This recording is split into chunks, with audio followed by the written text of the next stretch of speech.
वास्तुशास्त्र के अंदर बेडरूम की बहुत ज़्यादा इम्पोर्टेंस है, क्योंकि बेडरूम में हम मैक्सिमम टाइम स्पेंड करते हैं। और इसके साथ ही मुझे नॉर्दर्न और सदर्न हेमिस्फेयर में बेडरूम कहाँ होना चाहिए, इसको लेके बहुत सारे क्वेश्चंस आते हैं। तो आज मैं अपने इस वीडियो में वो भी कवर करने वाली हूँ, और इसके साथ ही बेडरूम में क्या होना चाहिए और बेडरूम में क्या नहीं होना चाहिए, क्योंकि जो बेडरूम है उसकी जो पॉजिटिविटी है उसको आप सारा दिन कैरी करते हैं।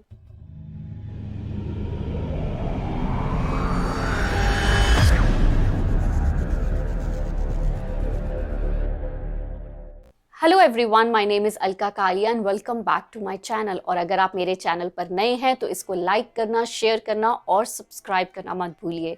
और इसके साथ ही एक छोटा सा बेल आइकॉन है, उसको भी प्रेस करना मत भूलिए, क्योंकि उससे मेरे वीडियो की नोटिफिकेशंस आपको सबसे पहले आएंगी। और अगर आप वास्तु की या एस्ट्रोलॉजी की कंसल्टेशन लेना चाहते हैं तो सारी डिटेल्स इसी वीडियो के नीचे प्रोवाइडेड हैं, आप मुझसे कॉन्टेक्ट कर सकते हैं। तो चलिए बढ़ते हैं आज के वीडियो की तरफ, जो है बेडरूम वास्तु के ऊपर।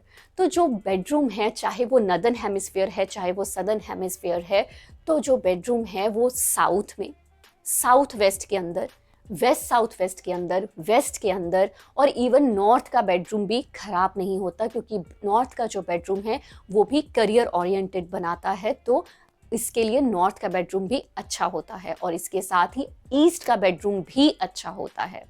पर इसके साथ ही कहाँ पे बेडरूम अवॉइड करना चाहिए, तो बेडरूम वेस्ट नॉर्थ वेस्ट में अवॉइड करना चाहिए, ईस्ट साउथ ईस्ट में अवॉइड करना चाहिए और साउथ साउथ वेस्ट में अवॉइड करना चाहिए। क्योंकि होता क्या है, जब लोग खुद अपने घर को ग्रिड करते हैं तो वो क्या करते हैं, उनको लगता है ये साउथ वेस्ट है। तो बहुत बारी मैंने देखा है, बोलते तो हैं कि साउथ वेस्ट में है, पर जो बेड है वो कहीं ना कहीं साउथ साउथ वेस्ट में चला जाता है, तो वो प्रॉब्लम देता है। तो इसलिए जो आपके घर का ग्रिड है वो बहुत ही प्रॉपर होना चाहिए। फ्लोर प्लान के ऊपर प्रॉपरली काम करके फिर देखा जाना चाहिए कि आपका जो बेड है उसकी एग्जैक्ट प्लेसमेंट कहाँ पे होती है। और कई बार होता क्या है कि जो हस्बैंड है वो जैसे ईस्ट में सो रहे हैं, पर वाइफ जो है वो ईस्ट साउथ ईस्ट में चली गई, क्योंकि ज़्यादा डिफरेंस नहीं होता, कुछ डिग्रीज का ही डिफरेंस होता है। तो इसलिए इन जनरल ये जो मैंने आपको जोन्स बताई ये अच्छी हैं, चाहे वो नॉर्दर्न हेमिस्फीयर है चाहे वो सदर्न हेमिस्फीयर है। और बाकी हाँ, ये मैं ज़रूर बोलूँगी कि सदर्न हेमिस्फीयर में भी अगर आप साउथ में जाके सोते हैं तो ऑब्वियसली आपको नींद थोड़ी अच्छी आएगी। अब ये आप खुद ट्राई कर सकते हैं, क्योंकि बहुत सारे लोग जो हैं वो सुनी सुनाई बातों पे ऊपर यकीन करते हैं। और वैसे भी आप जिनसे सुनते हैं पहले आप उनसे ये ज़रूर पूछिए क्या वो सदर्न हेमिस्फीयर में रह रहे हैं। और अगर आप सुनी सुनाई बातों पे यकीन नहीं करना चाहते तो आप खुद सदर्न हेमिस्फीयर में भी साउथ में और नॉर्थ में सो के देखिए। 2 वीक्स वहाँ सो जाइए, 2 वीक्स साउथ में सो जाइए, और फिर अपना प्रैक्टिकल एक्सपीरियंस से देखिए। अपने प्रैक्टिकल एक्सपीरियंस से आपको पता लगेगा कि आपको नींद कहाँ पे अच्छी आती है। और मेरे वीडियो के नीचे भी लिख देना कि आपको नींद कहाँ अच्छी आई है, क्योंकि मैं खुद भी बहुत प्रैक्टिकल हूँ। चाहे वास्तु का एक एक कॉन्सेप्ट जो है वो जब तक मैं प्रैक्टिकली अपने ऊपर अप्लाई नहीं करती तब तक मैं अपने क्लाइंट को भी वो नहीं देती। क्योंकि जब तक आप खुद एक्सपीरियंस नहीं करते आप किसी को कैसे दे दोगे, क्योंकि आप क्लाइंट के साथ उसके साथ उसका एक ट्रस्ट फैक्टर आपके साथ होता है, तो आप उसको धोखा नहीं दे सकते। तो इसलिए हर चीज़ पहले खुद ट्राई करो। तो मैं अपने क्लाइंट्स को भी यही कहती हूँ, ट्राई।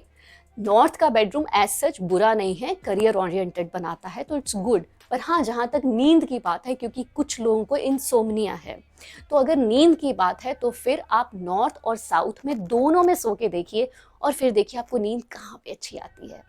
ठीक है, तो ये तो हो गया कहाँ बेडरूम होना चाहिए और कहाँ बेडरूम नहीं होना चाहिए। तो अब मैं बात करती हूँ कि बेडरूम के अंदर क्या होना चाहिए और क्या नहीं होना चाहिए। बाकी हाँ, ये है कि जब मैं किसी का वास्तु करती हूँ तो मैं नेक्स्ट लेवल्स के ऊपर जाके भी देखती हूँ, क्योंकि मैंने जो आपको बताया ये जेनरिक था कि जनरली यहाँ पे वास्तु में बेडरूम होना अच्छा है। पर जब मैं किसी का वास्तु करती हूँ तो मैं ये भी देखती हूँ कि उनकी कुंडली के अकॉर्डिंगली क्या उनको वो जोन सूट करती है। क्योंकि होता क्या है, आप साउथ में या नॉर्थ में या ईस्ट में या वेस्ट में सोते हैं, पर क्या आपकी कुंडली भी ये बोलती है क्या वो जोन्स आपको सूट करती हैं? कहीं वो कुंडली के अकॉर्डिंगली वो जोन्स मेरे क्लाइंट की कोई ऐसी जोन तो नहीं है, कोई ऐसा आपका भाव तो नहीं एक्टिवेट कर रही जो सडन लॉसेस का है। एक्सपेंडिचर का बॉक्स है या फिर कहीं डिजीजेस का बॉक्स है, तो कोई ना कोई प्रॉब्लमेटिक भाव को तो नहीं एक्टिव करती, क्योंकि आपकी हर जोन आपकी कुंडली के किसी भाव को एक्टिवेट करती है। तो इसलिए मैं वो भी देखती हूँ और फिर उसके नेक्स्ट लेवल पे जाके मैं ये भी देखती हूँ कि मेरा जो क्लाइंट है उसकी प्रकृति क्या है, क्योंकि अगर उसकी प्रकृति वाटर की है और वो जाके फायर की जोन में सो जाएगा तो उबलता ही रह जाएगा, काम भी नहीं हो पाएगा। और अगर उसकी प्रकृति फायर वाली है और उसको वाटर जोन में जाके सुला दिया जाए तो उसकी सारी फायर ही बुझ जाएगी, उसकी सारी मोटिवेशन ही खत्म हो जाएगी। तो इसलिए मैं प्रकृति के लेवल के ऊपर भी जाके देखती हूँ। तो चलिए अब मैं बात करती हूँ कि बेडरूम के अंदर क्या नहीं होना चाहिए और क्या होना चाहिए। तो आपके बेडरूम के अंदर पहले तो मिरर्स नहीं होने चाहिए, बड़े बड़े मिरर्स जिसमें कि आपका बेड रिफ्लेक्ट करे, क्योंकि उससे क्या होता है, रिलेशनशिप्स में प्रॉब्लम्स आती हैं। तो बेडरूम में, क्योंकि आजकल वार्डरोब्स होती हैं और उसके बड़े बड़े मिरर्स होते हैं और वो सारे बेडरूम में आपके बेड को रिफ्लेक्ट करते हैं, तो वो भी अवॉइड करना चाहिए, स्पेशली रात के टाइम। या तो किसी तरह से कवर कर दो रात को, तो आप ये भी कर सकते हो। और इसके साथ ही मैंने देखा बेडरूम में बहुत ब्यूटीफुल पेंटिंग्स लोग यूज़ करते हैं, आर्टिफैक्ट्स लगाते हैं, पर वो जो पेंटिंग्स हैं एक बार आप ज़रूर देखिए कि उनमें पॉजिटिविटी दिखा रही हूँ वो पेंटिंग्स। क्योंकि कई बारी मैंने देखा है एक लेडी है, वो बहुत ही सैड है और बैठी हुई है, या फिर आप अपनी ही कोई पिक्चर वहाँ पे लगा लेते हैं सी साइड पे, पूरे बीच के ऊपर आप अकेले खड़े हैं, तो वो एक पॉजिटिविटी नहीं, वो कहीं ना कहीं आपकी लोनलीनेस या फिर एक नेगेटिविटी को दर्शाती है। तो एक बार ये ज़रूर देखिए किसी भी पेंटिंग या आर्टिफैक्ट को चूज़ करते टाइम कि वो पॉजिटिविटी शो करे, कहीं से नेगेटिविटी ना आए। और अब इसके साथ ही बेडरूम में क्या होना चाहिए, तो आपका जो बेडरूम है उसके अंदर प्रेफर कीजिए कि पेस्टल कलर्स आप अपने बेडरूम में यूज़ कीजिए। बहुत ज़्यादा ब्राइट कलर्स अवॉइड करने चाहिए, जैसे कि red colour, green colour, yellow colour. तो ऐसे कलर्स अवॉइड कीजिए, क्योंकि वैसे भी जिनको इंसोम्निया की प्रॉब्लम है या जिनको स्लीपिंग डिसऑर्डर्स हैं, वो तो स्पेशली लाइट कलर्स यूज़ करें, बहुत ज़्यादा ब्राइट कलर्स बेडरूम के अंदर अवॉइड करें। और अब बेडरूम जो है वो बहुत ज़्यादा मेसी नहीं होना चाहिए। अपने बेडरूम के अंदर जो आप स्टोरेज है, चाहे वो अंडर द बेड है चाहे राउंड द बेड है, बहुत ज़्यादा क्लटर या फिर बहुत ज़्यादा स्टोरेज जो है वो वहाँ पे अवॉइड करनी चाहिए। आपका जो बेडरूम है वो मेस फ्री होना चाहिए।